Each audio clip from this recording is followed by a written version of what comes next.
થઈ ગયું ને હવે શું કરે છે? હટ પગલી, સુસુ કા કડત થઈ? હમ તો ऊ કડત થઈ. ઓ ભાઈ સાહેબ, અંધેરી જવાનું છે.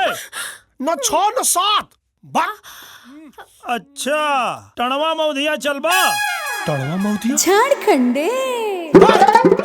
अरे वीडियो बना था. ए भाई साहब ऐसा मत करा, ऐसा मत कराओ. देखा तो तोर चाचा का सगा भाई है. बेटा तो चचेरा भाई, बहुत बेइज्जती हुई. मत डिलीट कर बाबू. अच्छा एक नाड़ी ब्रह्मचारी। हम तो झूठ बोलत रही. हम ब्रह्मचारी ना है. हम तो हैं जहाँ देखी नाड़ी वही मुंह माड़ी. मिल गई तो ठीक, ना तो बाल ब्रह्मचारी. डिलीट कर बाबू, डिलीट कर. अरे तू कहाँ खड़ा होके करता रही? कपड़ा भर के भाग यहाँ से.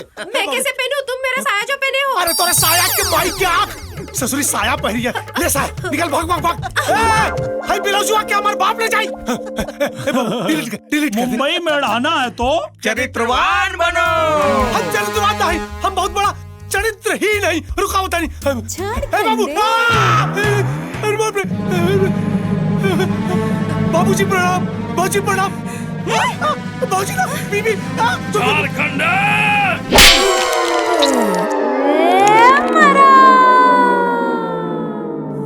और करा नैन मटक्का ना कटो दहला हमार. निड़हू, अपना टूटल दांत का बदला ना लेनी ना तो हमरो नाम झारखंड है ना.